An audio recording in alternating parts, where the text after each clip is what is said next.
De volta com o Bandeirantes Acontece. A Polícia Federal apontou que o Instituto de Previdência do Amapá não quis saber, rejeitou mesmo bancos de primeira linha e preferiu o Master, apesar de vários alertas que foram dados, não é isso, Afonso Marangoni? Boa tarde, Ronald. Boa tarde, Zaidan. Boa tarde a você que nos acompanha na Rádio Bandeirantes. Marangoni. O senador Renan Calheiros, do MDB, se reúne nesta quarta-feira com o diretor-geral da Polícia Federal, Andrei Rodrigues, e com o presidente do Supremo Tribunal Federal, Edson Fachin. Ele integra um grupo de trabalho da Comissão de Assuntos Econômicos do Senado, criado para acompanhar as investigações sobre o Banco Master. Além de Renan, outros senadores do GT participam das visitas que buscam colher informações sobre o andamento das apurações do que pode ser a maior fraude ao sistema financeiro nacional. O grupo já se reuniu na semana passada com os presidentes do Banco Central, Gabriel Galípolo, e do Tribunal de Contas da União, Vital do Rego Filho. Em reunião nesta terça-feira, Renan Calheiros comparou o caso Master a um picadeiro e disse que a fraude bilionária funcionou por anos como um globo da morte para o mercado. Ronald Zaidan, o Renan também afirmou que já se sabe como se operava essa trapaça e quem são as marionetes do malabarismo financeiro.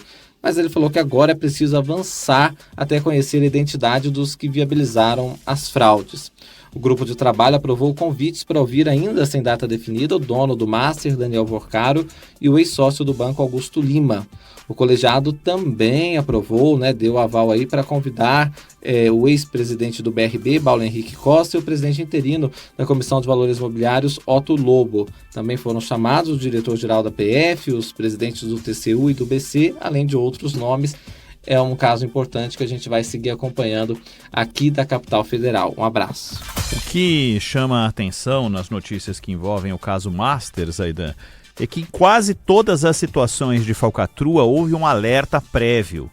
Mas parece que alerta no caso do Master não era o suficiente para as pessoas entenderem do que se tratava, até porque para essas pessoas o fim é que interessava, não esse fim da investigação, mas o fim de levar vantagem em cima desse processo do Master, que já não era saudável há muito tempo.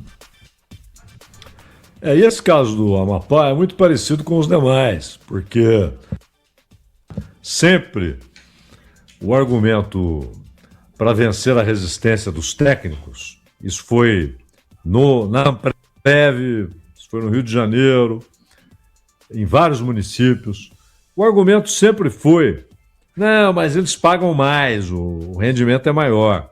Mas já vi os alertas. Não vão pagar. Isso vai dar rolo, não vai ter dinheiro para pagar. É um caso típico de pirâmide. E como todos os outros casos típicos de pirâmide, há um limite para a coisa funcionar. E depois entorna o caldo. Mas há sempre a questão que permeia todas essas situações. Por que esses agentes públicos ou dirigentes de institutos de aposentadoria, de aposentados e pensionistas, como eles foram induzidos, por quem eles foram induzidos, quem os influenciou, quem os lançou na teia do Master, né? Foram políticos importantes, que têm influência. Como é que isso aconteceu? Porque no Rio de Janeiro, no Amapá, no Distrito Federal e em vários municípios houve o mesmo movimento, e como você falou, Ronald, apesar de alertas, né? Não coloquem dinheiro ali. E não estamos falando de 2 mil, de 3 mil. São centenas de milhões de reais.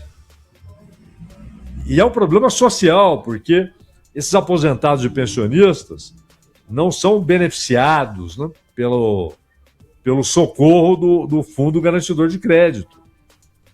E aí? E é gente que vive ali com o salário da sobrevivência, com a aposentadoria da sobrevivência, e toma um golpe desse. Né?